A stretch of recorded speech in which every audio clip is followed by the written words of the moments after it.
Hello, everyone, and welcome to another edition of the Dentzel Domain on Red State Talk Radio. I am your host, Ed Dentzel. I hope everybody's trying to have a great week. It's just been a dark week, hasn't it? Orlando attack that is going to continue to reverberate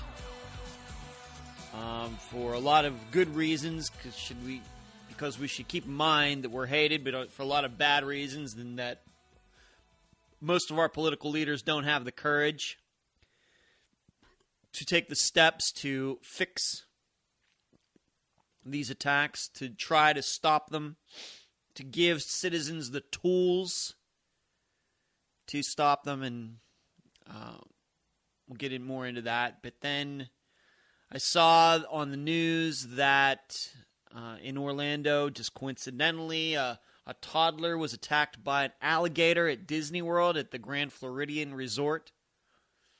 Kid was playing along the water. Alligator just came right up and snatched him. And so right now, as I do this show, they're trying to find the alligator. I guess they've caught some and killed them and opened up. Haven't found the one that did the attack yet. And, you know, as a Florida resident for almost 5 years, the alligators, I'm not saying they're like cows in that they're so common around here, but it's almost kind of like that. Living in Pennsylvania for all those years, you drive down any country road in Pennsylvania, you're going to see cows. You just kind of take them for granted. The difference is cows generally aren't dangerous animals. They can be. I mean, they're big animals. You wouldn't want one to sit on you. But it's a little bit different. Alligators are predatory animals, and they're sneaky. But down here, you go disc golfing, pretty much any course around here, you're going to see at least one alligator. And I've played tournaments where there were alligators sitting on the course, just sitting there, just hanging out. But they are sneaky, they are quiet. And so that happened, and I'm sure that unfortunately, this toddler is dead. It's just horrible.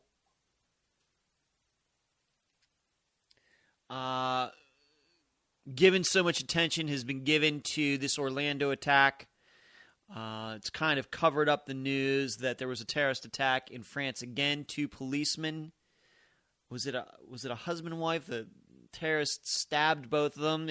For all of you, those out there who are so crazy about guns and are anti-gun, this terrorist attack was conducted with a knife, killed 2 French people. I guess their children or child got away, fortunately. So we had that. And then on a more personal note, one of my best friends of all time, a guy that I've been friends with since as long as I can remember. And what's really kind of unique about it is his mother and my mother were in the same high school class together. Go figure that. But then he and I are best friends. And his wife went in for an operation, and the operation didn't go so well. It was a seemingly harmless operation, but I think some mistakes were made, and she's going to be, I don't want to get too much into it, but she's going to be fighting some issues for a while. Her mind's fine. Nothing like that. She can walk and everything, but there were just some things that went wrong during the surgery, and it's going to be very tough on him, their family, and their kids. So it's just been a horrible, horrible week. And I've told you, overall, 2016, I know with my mother, and my mother's, hey, she's fighting through her problems. She's probably better than she was when she was down here. But as I've told you, my mother has had some problems this year. I had another one of my best friends lose his job just out of nowhere back in must have been January, February, just out of the blue. A guy who I'm sure was doing a great job for his company got let go. Just been, and me not doing as well as I think I should be with all these pursuits that I have. It's just been one ugly year. Ugly. And it really causes you to really think about what's important in life and keeping things in perspective, because it's tough. We all get so ticked off about the smallest of things, the pettiest of things, and then how are you supposed to react when a terrorist attack happens? How are you supposed to react when a little kid gets attacked by an alligator, gets killed by an alligator? How are you supposed to react when you find out that your best friend's wife had some surgery complications? And here you are getting ticked off about these things that don't matter at all, and then something important happens, like any of these issues. We are so self-important, aren't we? We think that the problems that we have, the littlest of things, something doesn't go right, is just like the end of the world, and then you hear all this news that,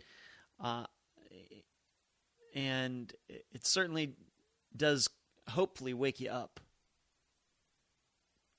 There are bad things happening, unfortunate things, from my friend's wife to a terrorist attack, all of this. It's like I said, 2016 can't end quickly enough. And then we still have this election to go through. And that matters. It does matter. So, what a year. Now, and I'm sure there may be other people out there who think that 2016 has just so far been the best year ever. Okay. I mean, I've had some pretty good years in my life, and I know what they were. And probably for some people, they think back and say, yeah, 2003 in my world was an awesome year. Maybe for some other people, it wasn't so awesome. Just weird how that works. So let's get to the show. I guess we're finding out that the wife of this terrorist who shot this place up in Orlando knew that he was going to do this.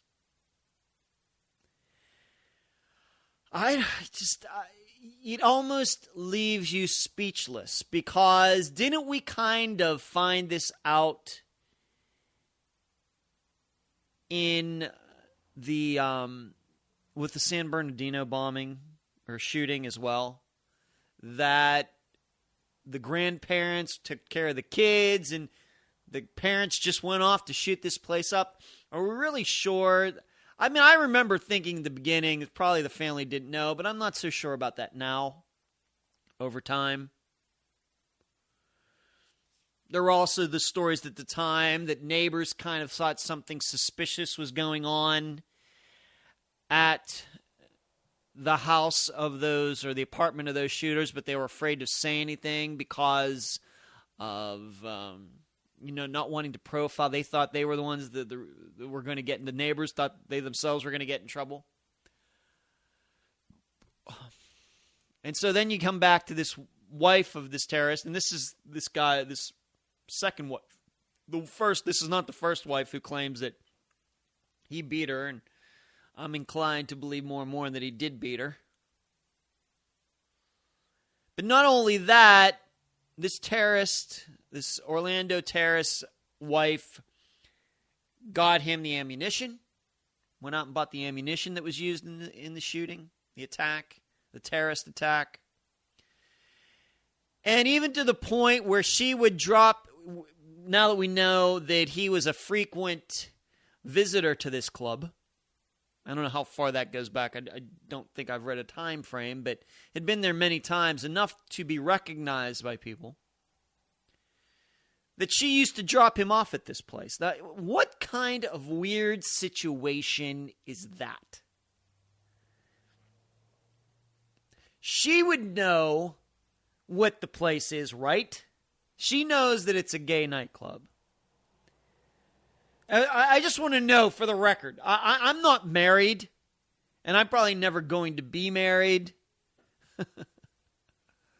I love women and all that, but I'm going to guess in the United States that there aren't too many wives who are dropping their husbands off at gay bars. I'm just going to go out on a limb and say that. I'm not saying there aren't some husbands out there who aren't in the closet, and I can tell you that I had a good friend of mine in Las Vegas whose dad ended up being gay, was married, of course had kids, including this friend of mine, and then the guy just woke up one day and decided he was gay, and that's happening all the time, and there's nothing necessarily wrong with that. Just those things happen. But to the point that a wife is dropping her husband off at a gay bar so he can hang out or do whatever, that, these militant Islam people are hard to figure out. And maybe that's it. Maybe the reason that we have such a hard time dealing with them and communicating with them is not just because some of them are just pure evil, but they have these lifestyles that are just hard to understand. So they're Muslim, the wife and the husband, but the Muslim wife has no problem dropping her husband off at a gay bar. And not just once, but I guess at least a few times. There's just so much stuff that is so twisted in all of this. And I think that, this is more than just evil. This is more than comparing this terrorist or any terrorist to an American serial killer who also killed bunches of people. Ted Bundy, John Wayne Gacy, any of those people. You could sit those people, Ted Bundy or John Wayne Gacy, down in a room and interrogate them. And although they're total evil and they deserve to be executed, as they were, there's a certain understanding about their lifestyle and why they go about it. But with terrorists, they'll explain to you, I think, why they do it, because they hate us. But then trying to figure out why they go to gay bars and going to Las Vegas before September 11th and raping little boys and all of these things, it just gets so much weirder. These guys who do this stuff, and I guess there are women bombers and terrorists out there too, the truth is they are worse than serial killers. They are worse than American child molesters. They're worse. As if we didn't think we could get any worse, they're worse than that. Maybe we just don't fully appreciate that. Of course, we have too many people, mostly Democrats, who want to treat terrorism as some sort of law enforcement issue. It's not. These people want to take down the United States. It's very much different than a bank robber or a serial killer who wants the United States to exist, but he just wants to be able to go around and kill women out of some weird fetish or something like that. These people want the downfall of the United States. They want the downfall of Western civilization. They want the downfall of Christianity. But it seems like it's so much more than that. That to get into what they do on a daily basis and you just shake your head, it's like, what? His wife dropped him off at the gay nightclub all the time? What? I think she's going, she can't get off of this, right? Not even in a Barack Obama administration could this wife get off scot-free. I don't know what her defense is probably going to be, that she was afraid of him. She didn't think he was going to do it. He was just playing around. Doesn't seem like that's going to fly to me. Meanwhile, does she think that he's gay? Did she know actually? Was she driving into this place all the time so he could scope it out? I mean, how many times do you need to scope a place out before you decide to attack it? That's why what I said yesterday, that I think that the reason he was going there was to get a good ball of hate going on inside him.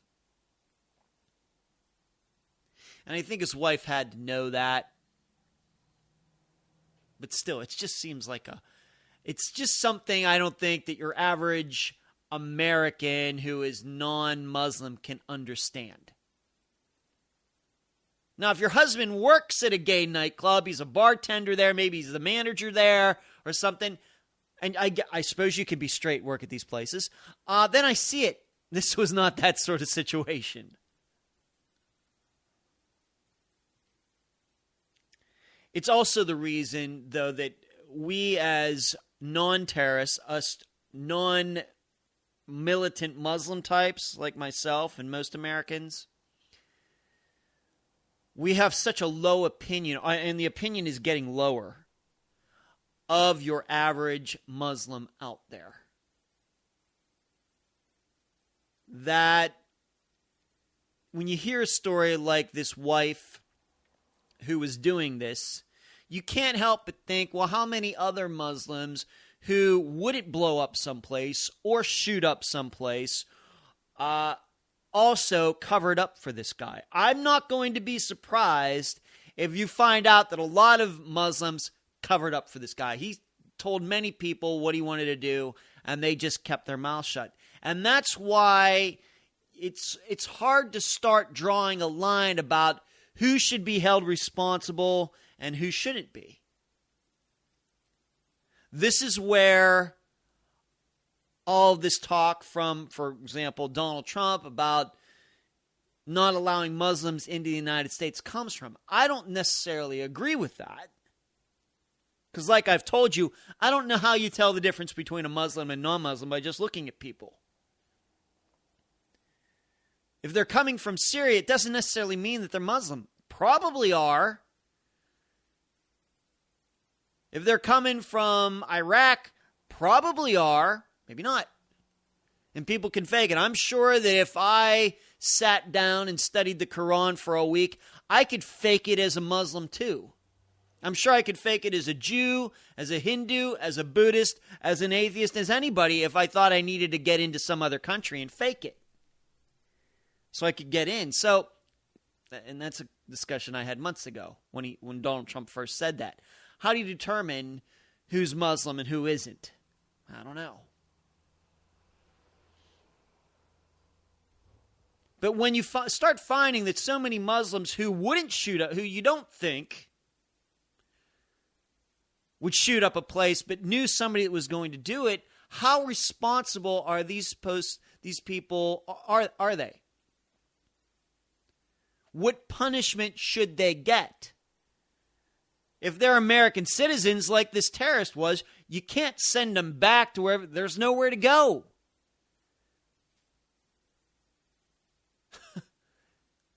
There's nowhere to go. He's an American citizen. What are you going to do? Send some Muslim American, an American who happens to be Muslim and was born here, is a citizen by any definition. You're going to send them back to Iraq or Afghanistan or wherever their heritage, their parents or their grandparents or their great-grandparents. What are you going to do? You're going to put them in jail? Maybe. Okay.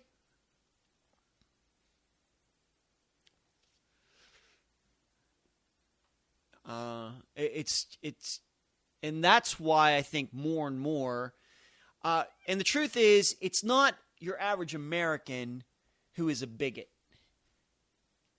and a racist and a homophobe and anti-Muslim. The truth is, Muslims are bringing this on themselves. When they keep their mouth shut, they only open themselves up to more criticism.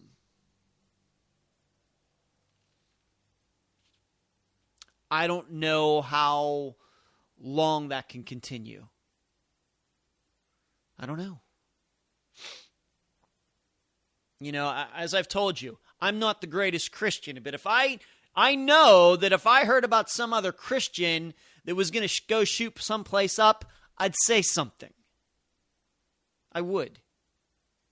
And not for a second would I be thinking about having to be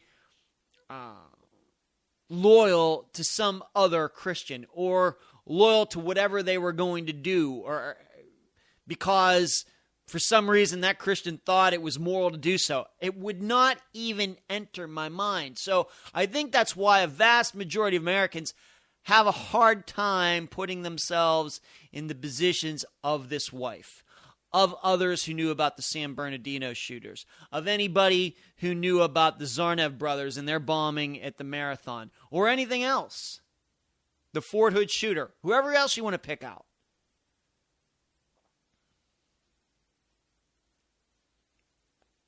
See something, say something. Hear something, say something. Hey, I think this guy is going to go shoot up the Orlando nightclub. Better go tell somebody. Instead, we got that Muslim leader who got up and spoke. Why they would ever include him with the police is beyond me. But what's he default to? Gun control. Doesn't come out and say that those radical elements within my religion have to stop doing this. They are bringing hatred and all sorts of things down on on Islam for no reason. That guy didn't get up and say that. He offered condolences to the families, but offered not one way in how he was going to stop any of this. And I don't want to hear it about being afraid. I could understand if this was Afghanistan and you were telling on some other militant Muslim or something like that. This doesn't happen in the United States. That wouldn't happen. There's police driving around in cars all the time. You can flag one down. You don't even have to call 911. You can just go outside, walk down the street, and wait for a cop to drive by and say, hey, I just heard something. I think you should check it out. These people don't even do that.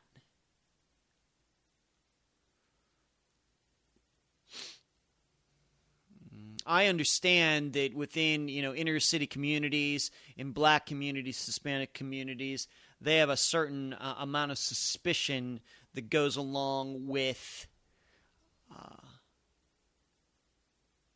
tattletelling. Can we put it that way? Of going to the police, hey, I heard this. I heard who did this shooting or something like that. We know all about that. You can just watch that show, The First 48, and find out all about that. But I'm not so sure that Muslims have a right to feel that way. I don't think they do. So it must be some other reason that Muslims don't speak up more and speak out more. Even when terrorist attacks aren't happening, they could be out there saying this all has to stop and doing it over and over and over. They don't. I mean, hey, the Catholic Pope is more outraged about this, what's going on with Islam, than Muslims are. He's more worried about Islam being dirtied over and over and over than it seems Muslim leaders are. That's how bizarre this has all gotten.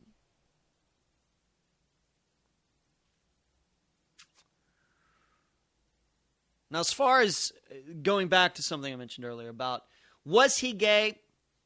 I know there's certainly a lot of rumors out there, and I talked about this yesterday at least a little bit.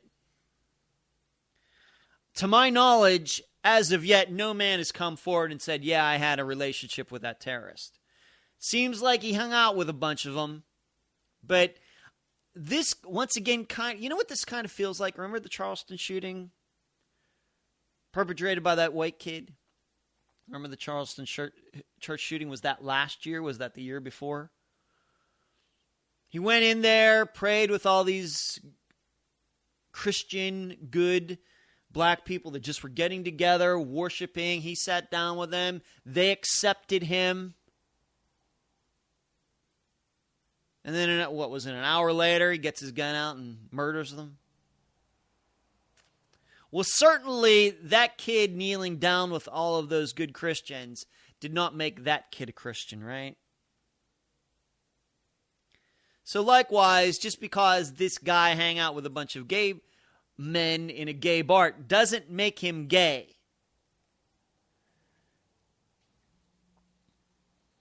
I think in both cases you're seeing a lot of the same thing. The reason that kid prayed with those black people is because he wanted to get a good hate going on before he did it. He wanted to get pumped up. Just being around those people more and more and more just ticked him off more and more and more. To get rid of the jitters. I still believe that's what was going on with this terrorist. I think. And you find out, going back to the San Bernardino shooting, same thing. That guy and his wife who went in and shot, those were all that guy's co-workers. Guys he had worked with, people he had worked with for years. Shot him up. So once again, I think this is just, he went to work hating these people, and going to work just got him, the hate build up more and more. Now, I know it's about as perverse hate as you can have. But certainly, that San Bernardino shooter guy, being around those people did not make him more like them. In fact, in his eyes, it made him feel less like them. And that's why he murdered them. Same way with the Charleston shooter. Same way with this shooter in Orlando. So we as conservatives, we have to make sure that we don't dismiss this as some sort of guy who was struggling. It was a Muslim, a radical Muslim, and the reason he did it, he was struggling with his sexuality. I don't think that was it. Let's move on to another aspect of this, and I just got a little time before the break, and I'll have to continue after. As far as who's going to benefit from this politically, I think it's already been proven that none of the presidential candidates are up to the level of doing anything about this. And as much as some people have said, you can read it on blogs all over the place, and I'm sure other people in Red State Talk Radio, the other shows, are going to make the point, well, Trump's going to get a big boost out of this. No, he's not.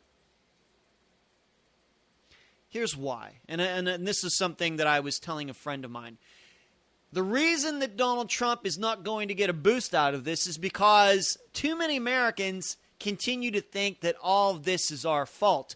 What do you think Barack Obama's point of his speech was? And there are a lot of people out there, of course, mostly liberals, mostly Democrats, who liked it and thought he said the exact same words. And you guess what? After the Sandy Hook shooting, when was that, 2012? Donald Trump loved what Barack Obama said about the Sandy Hook shooting. He loved everything about Barack Obama's response to it, about guns and anti-guns, and we need to do this, and we do. Donald Trump loved it. Now he hates it. Hard to figure that guy out, because the speech that Barack Obama gave a couple days ago, virtually the same thing that was said after Sandy Hook. Now I know the reasons for each shooting are different. And it has nothing to do with the guns. It has to do with the shooters involved and their own motivations.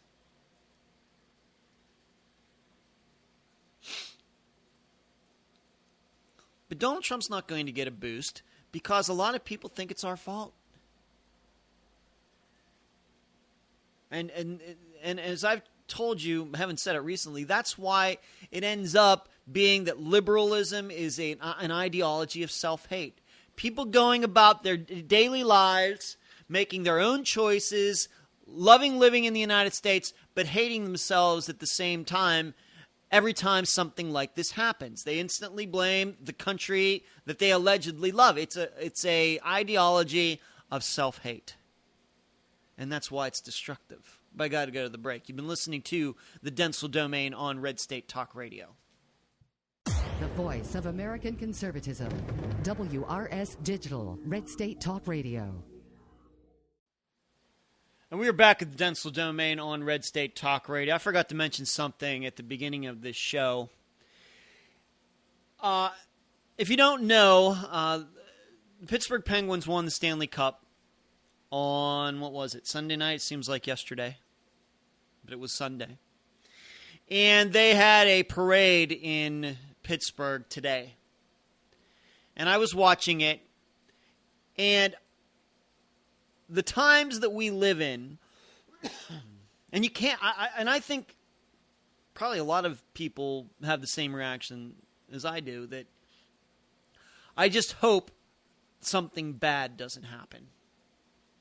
450,000 people is what they said. It was some crazy number of people went downtown to watch this parade of all the players on the pickup trucks and driving through the streets. And you just hope that something bad doesn't happen. And in fact, we don't want to change our behavior. That would be the worst thing that could happen. For us to start changing our behaviors of where we go. Now, if we can't take our guns, there's not.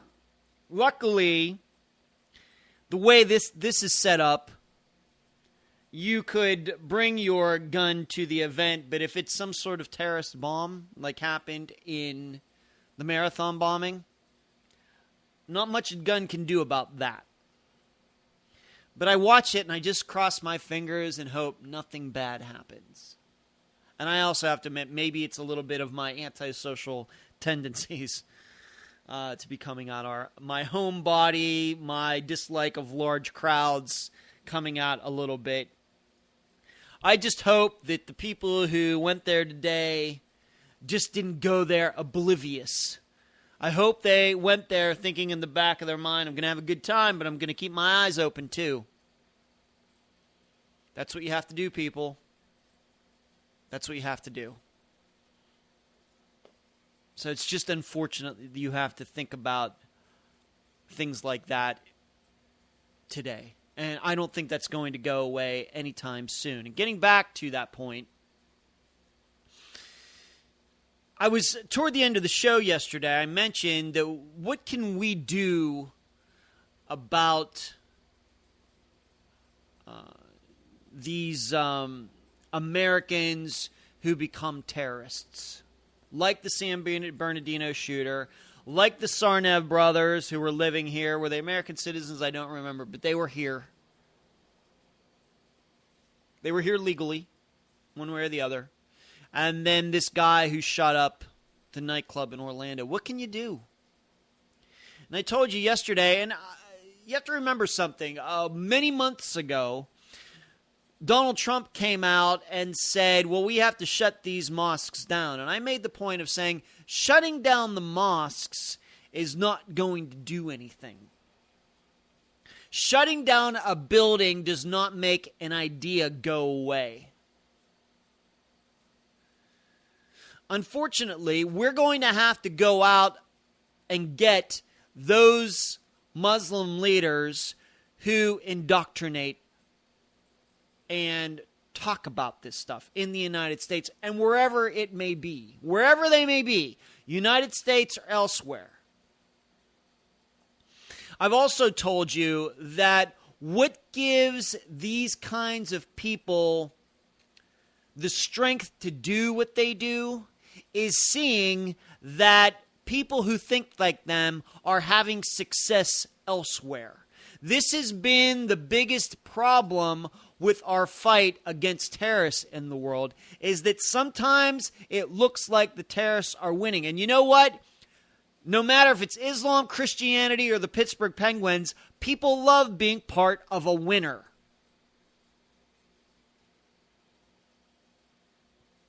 That's why in the case of, once again, to keep going with my Pittsburgh Penguin example, I'm sure there are a lot of Pittsburghers who aren't into hockey that much at all. Like I'm not into hockey.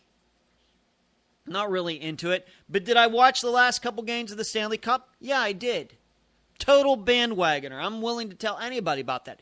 That's a human trait. It's not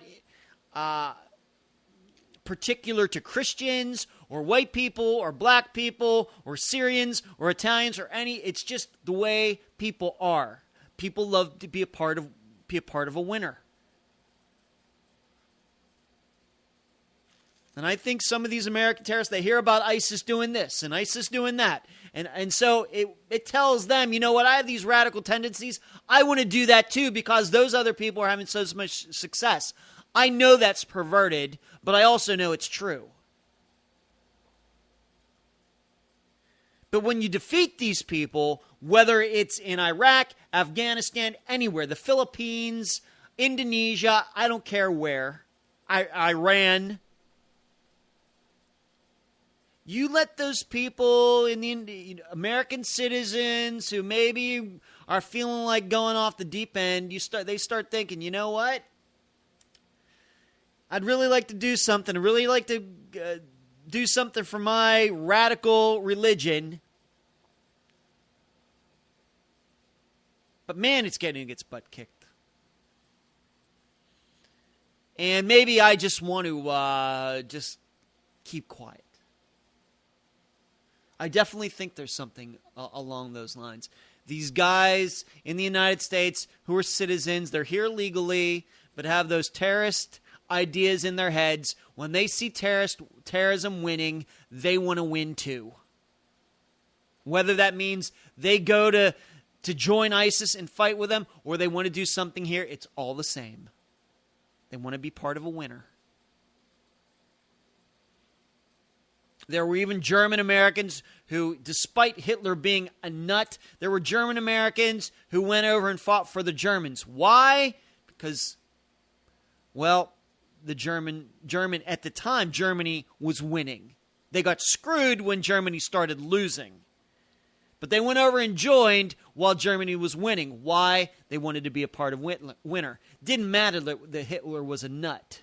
So this can happen in any country, at any time, religion or not.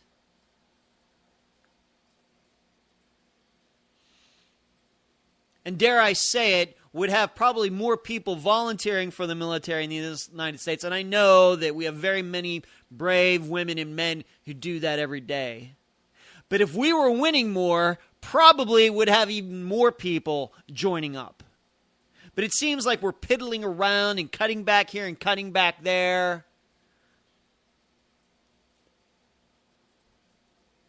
And nobody wants to be a part of mediocrity. Nobody wants to be a part of that. They want to be a part of a winner. They don't want to be part of a loser.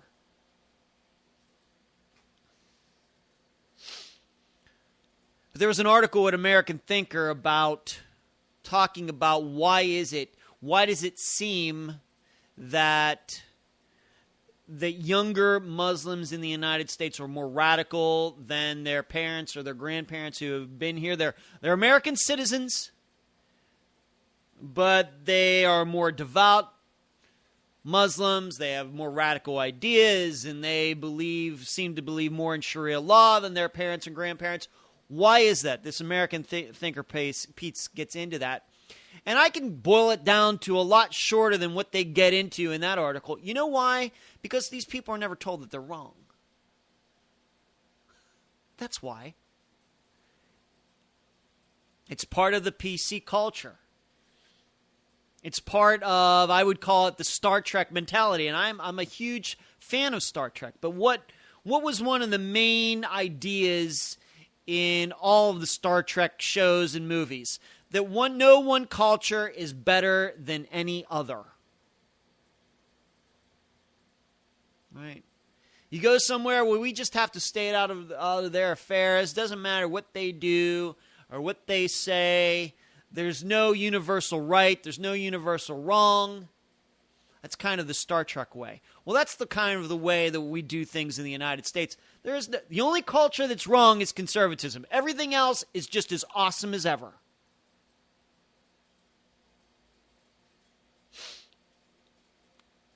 The difference between young Muslims in the United States who are getting radicalized today and their fathers and grandfathers and grandmothers who didn't become radicalized is that their parents and grandparents were told, you know what, you want to get ahead in the United States, this is what you're going to have to do. We're not asking you to change your religion or anything, but you better be an American first. Or else, you're going to have to pledge allegiance to the American flag. You're going to have to believe in our Bill of Rights. You're going to have to show that you believe in our Bill of Rights. You're going to have to get along with your neighbors. Today, that's totally different. Whatever Muslims want to think, they're allowed to think it. We know that the American law enforcement is not going to go into any of these mosques and take any of these radical idiots away. Why? Well, that just wouldn't be politically correct.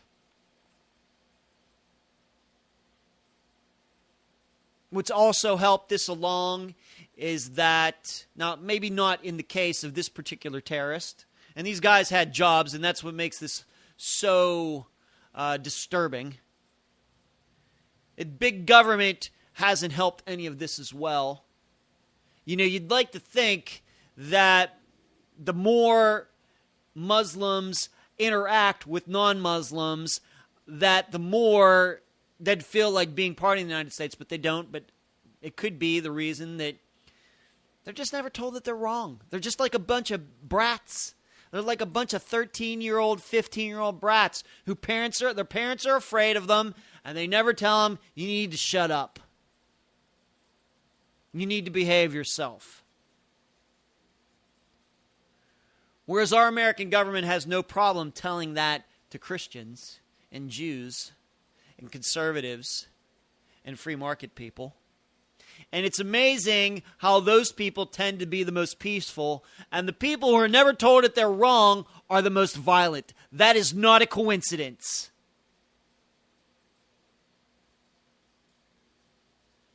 It's no different than in the inner cities where blacks are killing blacks.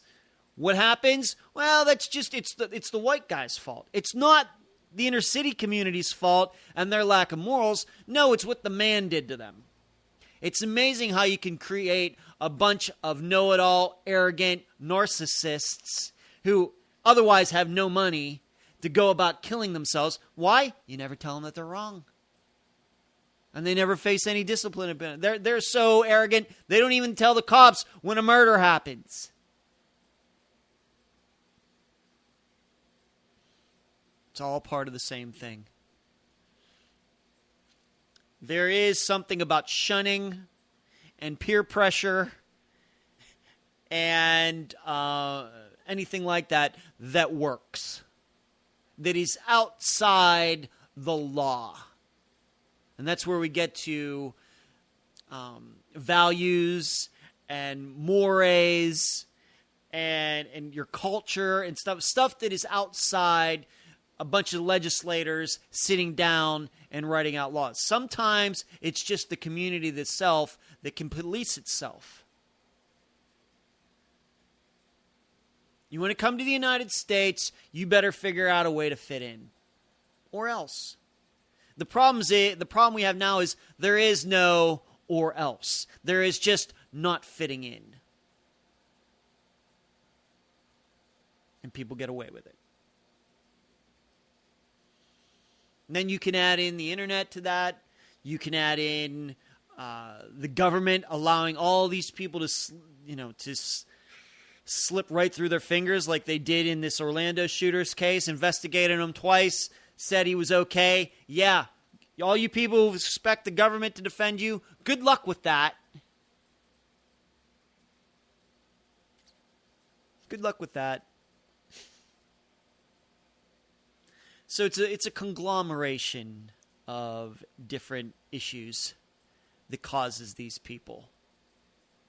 But I firmly believe in getting back to that comparison between older Muslims and younger Muslims in the United States. You know what else these older Muslims experienced? They knew about the Israelis kicking Muslims' butt in all of those wars in the 60s and 70s. Knew all about them. It goes back to the 50s, too. They knew that things got out of hand. There were going to be repercussions. That's not what goes on now. We see radical Muslims uprising in different parts of the world, and it seems they can just do it for years with no issues.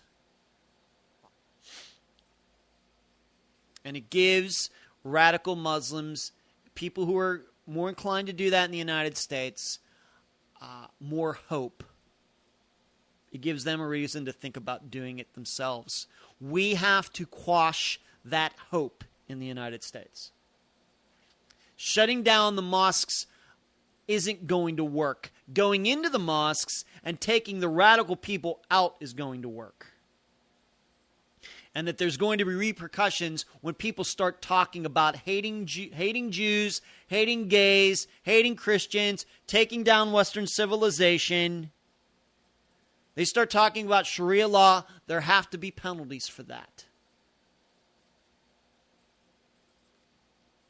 Now, I know in the short term, there may be some repercussions. But in the long term, we have to be thinking long term on this, not short term.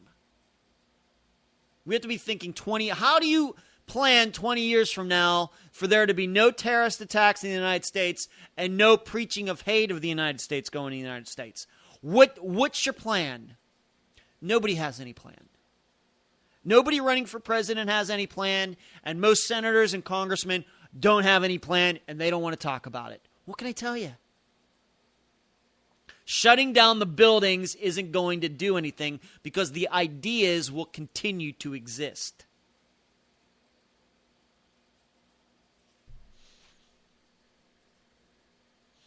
So, and putting up the borders and putting up the walls and all of that. Once again, I don't know how you tell the difference between a Muslim and a non-Muslim. No. I agree that illegal immigration is a problem. But that's more than just about religion. It's about all sorts of different ethnicities and religious people coming into the United States illegally. And we can't take care of that.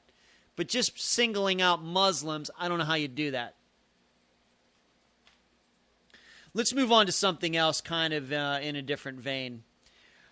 I've told you, I'm not so hot on somebody making a third-party run for president this year.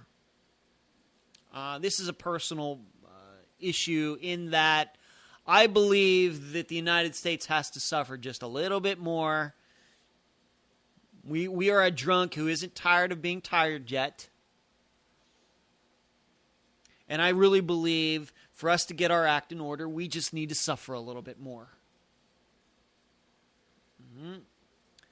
Now, Bill Kristol, a month ago, started, the editor, the creator, the owner of Weekly Standard, about a month ago, started fishing around trying to find somebody who would run a third-party person. Maybe it'd be Mitt Romney, maybe it'd be Ben Sass, somebody like that. Well, now, just within the... And I told you at the time that I wasn't a big fan of that for the reasons that I just stated. And I'm not the hugest Bill Kristol fan anyway. I have no allegiance to him or anything. Had it been anybody, I would have been negative toward it. Now, all these weeks later... Within the last few days, he's made the comment that, well, I believe that the GOP should pick Donald Trump's vice president.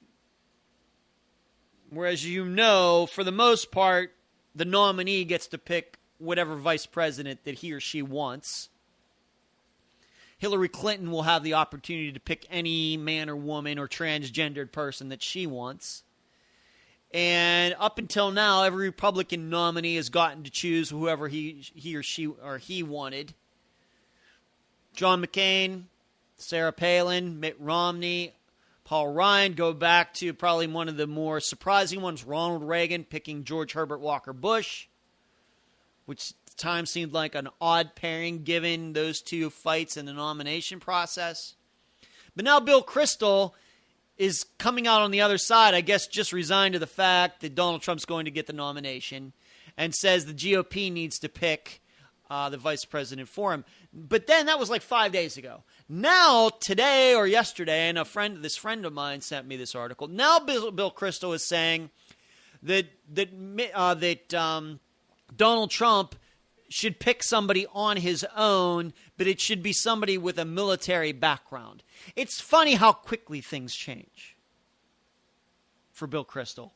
At one point, he's fighting against Donald Trump. Now he's trying to give Donald Trump vice presidential recommendations. Now, why does this happen? Why does this happen? The main reason is this. It's not necessarily that Bill Kristol has changed his view on politics or his view on Donald Trump. And that's why even at the time, when he started talking about a third party, I was fairly dubious. Why? The main goal, and this is one of the problems I've told you about conservative media, the old school, been around 20 years, 30 years, all of it, is that their main goal is not to be conservative necessarily. Their goal is to be relevant. You can be hated, you can be liked, you can be disliked, you can be castigated, all these things, but you always have to remain relevant. As soon as you start talking and nobody listens, you lose your power. And I think that that's what's happened with Bill Kristol. Too many people were tuning him out because of this third-party run for whatever reason, and you know my own reasons. And he figured, well, you know what? Nobody's going to start listening to me. I have to start saying to get back in the good graces so people pay attention. And then he suddenly switches around, and all of a sudden he's now giving Donald Trump vice presidential advice. This is exactly what has gone on with conservative support for Donald Trump since the beginning. They feared that not getting on the Trump train was going to make them irrelevant. Now, that hasn't proven to be the case. As we know, Mark Levin and others have remained very relevant, despite them being anti-Trump people. But Sean Hannity, Rush Limbaugh, Laura Ingraham, Breitbart.com, The Drudge Report, they all made a calculated decision. We're going to stay relevant. We're getting on the Trump train.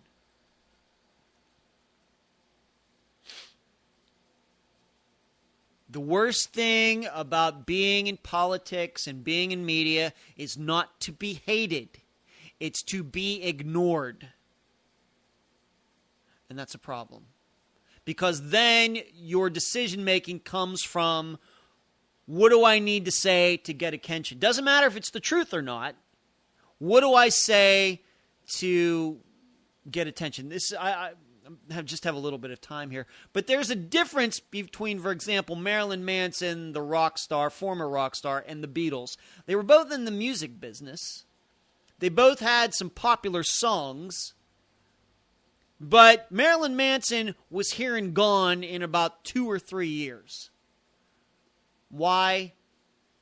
It's more the shock value. Wanted to stay. All his stuff was based on his looks and the rumors about his lifestyle and everything else. Whereas the Beatles, as much as I don't like them, were about the music.